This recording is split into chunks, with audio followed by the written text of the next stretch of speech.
পাইলে তো ভালোই লাগে।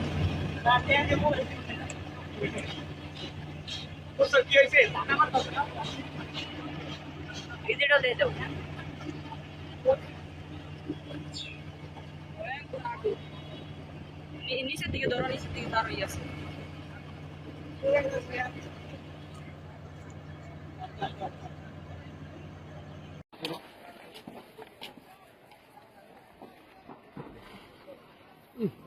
এটা এখন লেগে গেছে না? প্রথম ওটা লাগছিল, এখন এটাও লেগে গেছে। অবস্থা খারাপ। এটা লাগছিল, এখন এটা লাগছে।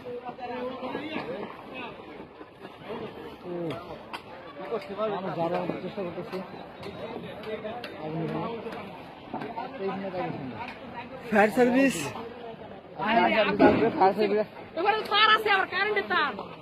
আগে হচ্ছে আগুন দেওয়ার পরে।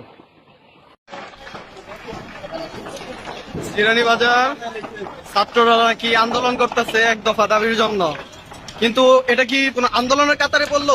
জনসাধারণের ক্ষতি করা, আগুন লাগাই একটা গার্মেন্টস এর পুরাটা কি অবস্থা করে ফেলছে আল্লাহ জানে কি হবে। রাস্তাঘাটে যে পরিমাণে ছাত্র দলের প্রপানরা আছে, তারা কিভাবে ফায়ার সার্ভিস আসতে দিবে বা ফায়ার সার্ভিস কিভাবে আসবে? পুরো রাস্তা তো ব্লক।